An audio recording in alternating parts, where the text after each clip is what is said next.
Good evening students, welcome to my channel learn physics with Shilpa. आज का जो topic है वो है ऑक्सीडेशन। बच्चों, ऑक्सीडेशन का एक डैमेजिंग इफ़ेक्ट है metals as well as food items के ऊपर। क्योंकि अगर ऑक्सीडेशन मेटल के ऊपर इफ़ेक्ट करती है तो मेटल कोरोड हो जाती है। That process is known as corrosion. और अगर ऑक्सीडेशन फूड आइटम्स का हो तो उस प्रोसेस को बोलते हैं रेंजिडिटी। तो बच्चों, आज हम ऑक्सीडेशन का ही इफ़ेक्ट पढ़ने वाले हैं। तो इसे केस स्टडी को रीड कर लेते हैं। Oxidation has damaging effect on metals as well as on food. The damaging effect of oxidation on metal is studied as corrosion and that on food is studied as rancidity, the phenomenon due to which metals are slowly eaten away by the reaction of air, water and chemicals present in atmosphere are called corrosion। मैंने अपनी previous video में corrosion को detail में करवाया हुआ है कि किस तरह से मेटल्स का एयर वाटर की प्रेजेंस में उनके ऊपर इफ़ेक्ट होता है। इसी for example iron articles are shiny when new. जो आयरन आर्टिकल्स होते हैं शुरू में शाइनिंग होती है उनमें, बाद में रेडिश ब्राउन कलर की उनके ऊपर एक लेयर बन जाती है due to the effect of moisture present in our atmosphere. This process is known as rusting of iron. आपको मैंने रस्टिंग ऑफ आयरन भी बताया हुआ है उसमें। अब rigidity is the process of slow oxidation. Rigidity में ऑक्सीडेशन तो होता है लेकिन स्लो ऑक्सीडेशन होता है किसका? Oil and fat present in the food materials. जो आपके लेस कुरकुरे वगैरह के पैकेट्स होते हैं उसमें ऑयल और फैट कंटेनिंग आइटम्स होती हैं, जिसकी वजह से अगर उनका ऑक्सीडेशन हो जाता है तो उनमें स्मेल आ जाएगी या उनका टेस्ट चेंज हो जाएगा। इसी प्रोसेस को कहते हैं बच्चों रेंजिडिटी। अब बच्चों, क्वेश्चंस इससे रिलेटेड क्या बनेंगे? Rigidity can be prevented by, first question है रेंजिडिटी कैसे प्रिवेंट हो सकती है? By adding antioxidants, packaging oily food in nitrogen gas, या सी ऑप्शन है बोथ और नन ऑफ दिस। तो ये इन चारों ऑप्शन में से आप क्या करेंगे कि क्या ऑप्शन करेक्ट है? तो बच्चों, पहले आपको पता होना चाहिए एंटीऑक्सीडेंट्स क्या होते हैं, उसे पढ़ लेते हैं। Antioxidants are substances that prevent और slow down oxidation of other molecules. जैसे आप ऑक्सीडेशन से बचने के लिए ही एंटीऑक्सीडेंट्स का यूज़ किया जाता है। अब रेंजिडिटी क्यों होती है? Due to oxidation. तो ऑक्सीडेशन को अगर स्लो या प्रिवेंट कर दिया जाए यूजिंग एंटीऑक्सीडेंट्स तो ये प्रोसेस नहीं हो पाएगा। They do this by neutralising free radicals. तो की फंक्शन क्या है एंटीऑक्सीडेंट्स के? ये प्रिवेंट करता है रेंजिडिटी को। जैसे विटामिन ई है, common added to oil based food. Vitamin E antioxidant की ही तरह बिहेव करता है, तो ये है एंटीऑक्सीडेंट्स। इस क्वेश्चन का आंसर बच्चों क्या आ जाएगा? Both A and B.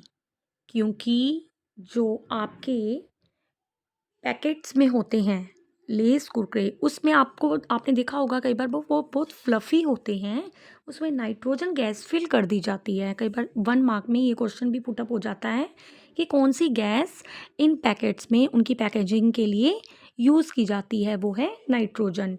तो यहाँ पर दोनों ही ऑप्शन करेक्ट हो जाएंगे कि आपका पैकेजिंग के लिए नाइट्रोजन गैस यूज़ की जाती है और एंटीऑक्सीडेंट्स का भी आप यूज़ कर सकते हैं। Next question is combination of phosphorus and oxygen is an example of। तो बच्चों, जो फास्फोरस है और ऑक्सीजन अगर ये कंबाइन हो जाती है तो ये एक ऑक्सीडेशन रिएक्शन है। तो फास्फोरस ऑक्साइड हमें मिल जाता है, तो ये एक ऑक्सीडेशन रिएक्शन होगी।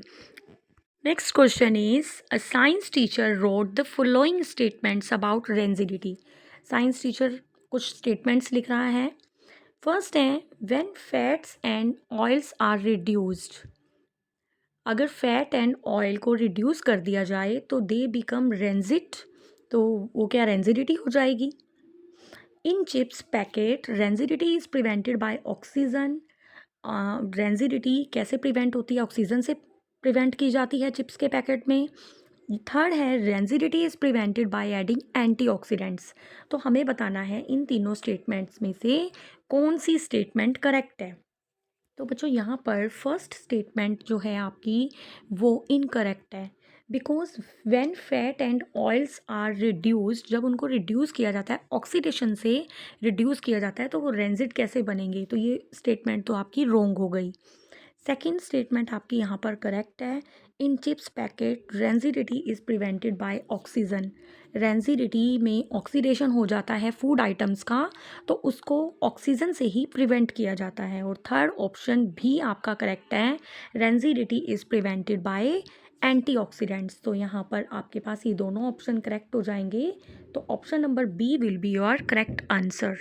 नेक्स्ट है आपका, two statements are given below regarding rusting of iron. Rusting of iron के लिए आपको एक रिएक्शन दी गई है।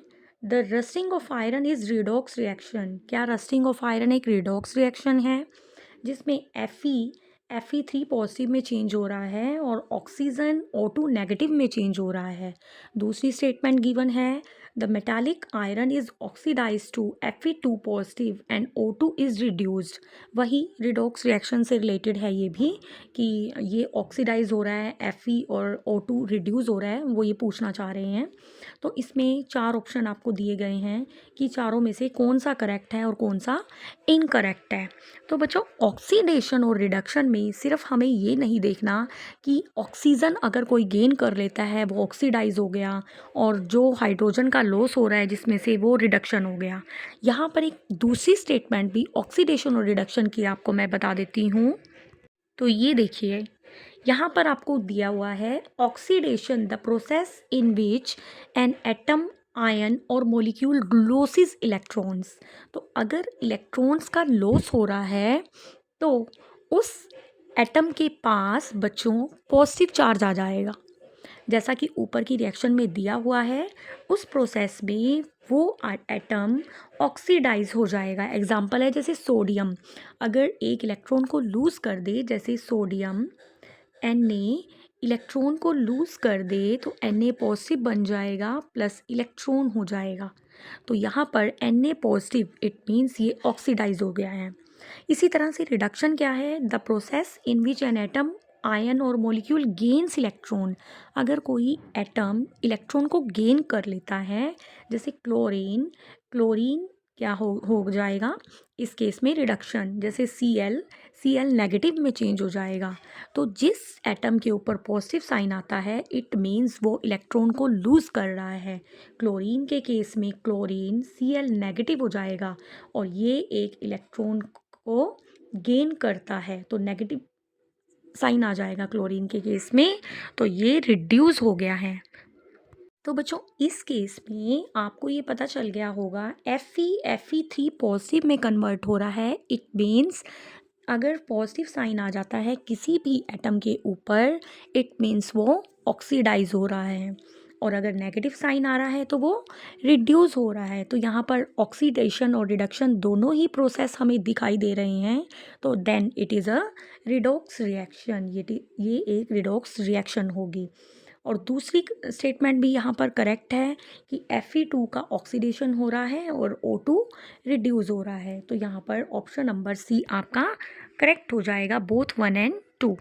लास्ट आपका आ जाएगा question number 5, that is which of the following measures can be adopted to prevent और स्लो डाउन रेंजिडिटी। रेंजिडिटी को कम करने के लिए या प्रिवेंट करने के लिए आप कौन कौन से मेजर्स को यूज़ करेंगे। फर्स्ट है, food materials should be packed in air tight container. तो आप भी घरों में यूज़ करते ही होंगे एयर टाइट कंटेनर, जिसमें आप नमकीन या लेस कुरकुरे वगैरह आप रख देते हैं। दूसरा है, फूड शुड बी रेफ्रिजरेटेड। अगर आप फ्रिज में रख दें तब भी ऑक्सीडेशन कम हो जाएगा। और थर्ड है, food materials and cooked food should be kept away from direct sunlight. अगर आप सनलाइट में इनको रखते हैं तो उसमें से ऑक्सीडेशन होना इजीली हो जाएगा, ऑक्सीडेशन इजीली हो जाएंगे वो, और स्मेल आ जाएगी उनमें या उनका टेस्ट चेंज हो जाएगा। तो यहाँ पर आपके पास तीनों ही ऑप्शन करेक्ट हो जाएंगे। Option number D will be your correct answer, क्योंकि हमें उनको एयर टाइट कंटेनर में भी रखना है, रेफ्रिजरेटर में भी रख सकते हैं, और उनको डायरेक्ट सनलाइट लाइट से दूर रखना है। इस तरह से बच्चों आज मैंने आपको ऑक्सीडेशन का टॉपिक कंप्लीट करवाया है। अगर आपको वीडियो पसंद आए तो आप इसे लाइक शेयर कर देना, सब्सक्राइब कर देना। Thank you.